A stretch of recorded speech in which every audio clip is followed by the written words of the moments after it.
Actor Napoleon மகனுக்கு திருமணம் எங்கே பண்ண போகிறான்னு சொல்லி ஒரு தகவல் ஒன்று கிடச்சிருக்குன்னு சொல்லாங்க. அதை பற்றி அந்த வீடியோ நம்ம பேச வந்திருக்கோம். யாரோ புதுசாக நம்ம சேனலுக்கு வந்தீங்கன்னா சப்ஸ்கிரைப் பண்ணிக்கோங்க. பக்கத்தில் பெல் இருக்கும், ஆன் வச்சுக்கோங்க.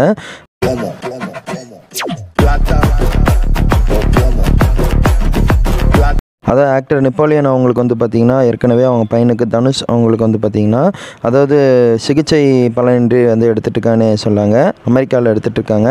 சிகிச்சை நல்லா எடுத்துகிட்டு வந்துட்டு இருந்தாங்க. அவங்களுக்கு வந்து பார்த்திங்கன்னா தசை வலி வந்து ஏற்பட்டிருக்கு.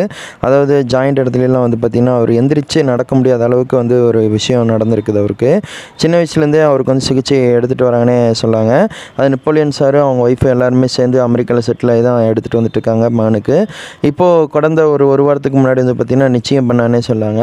அதாவது நம்ம நெப்போலியன் சார் அவங்களோட ஒய்ஃபு அப்புறம் இன்னொரு தம்பி அவங்க பையன் வந்துருந்தானே சொல்லியிருந்தாங்க. அதாவது திருநெல்வேலியில் தான் வந்து அவங்களோட நிச்சயத்தை வந்து வீடியோ கால் மூலிமா வந்து காமிச்சு அந்த செலிப்ரேஷன் பண்ணானே சொன்னாங்க.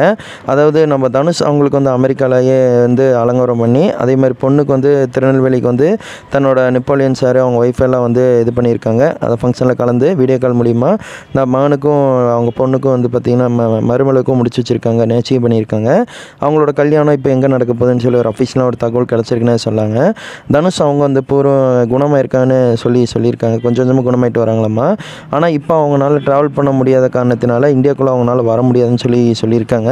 இப்போ அமெரிக்காவில் தான் தனுஷ் அவங்க இருக்காங்க. நெப்போலியன் சார் என்ன சொல்லியிருக்காங்கன்னா, என்னோட மகனோட கல்யாணம் வந்து கப்பல்லையே வர வைக்கலாம் தான் ட்ரை பண்ணோம். கப்பலில் வந்து அப்படியே இந்தியாவுக்கு வர வைக்காதுன்னா குறைஞ்சபட்சம் 70 நாள்லேருந்து 80 நாள் ஆயிரும். அது சரிப்பட்டு வராது. நாங்கள் வந்து இதுலேயே வச்சுக்கிறோம், ஜப்பானில் வந்து கல்யாணம் வைக்கலான்னு பிளான் பண்ணிக்கோ அப்படின்னு சொல்லி அந்த ஜப்பான் நிர்வாகத்தில் ஒருத்தரை கூப்பிட்டு பத்திரிக்கை வைக்கிற மாதிரி ஒரு ஃபோட்டோஸ் ஷேர் பண்ணியிருக்காரு நெப்போலியன் சார். அது இணையத்தில் செம்ம வயலாக ட்ரெண்டிங்கில் போயிட்டுருக்குன்னு சொன்னாங்க. இந்த விஷயந்தான் வந்து பார்த்திங்கன்னா ரொம்பவே இணையத்தில் வைரலாக போயிட்டுருக்குது.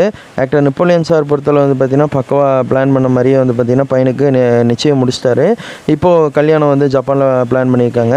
அதாவது தனுஷ்க்கும் நம்ம அக்ஷயா அவங்க 2 பேத்துக்கும் தான் வந்து திருமணமாக போகுதுன்னு சொல்லி நிச்சயம் பண்ணும்போது அவங்களுக்கு தெரிஞ்சிருக்கும். இப்போ அவங்க 2 பேர்த்த திருமணமாக போகுது. அதாவது எப்போனா நவம்பர் 17 அப்புறம் திருமணமாக போகுதுன்னு சொல்லியிருக்காங்க. இதை நானும் உங்கள்கிட்ட சொல்லி ஷேர் பண்ண வந்தேன். இந்த தகவலை பற்றி நீங்கள் நினைக்கிறீங்க, உங்கள் கருத்தை வந்து கமெண்டில் போட்டு விடுங்க. தேங்க்யூ ஃபார் வாட்சிங் வீடியோ.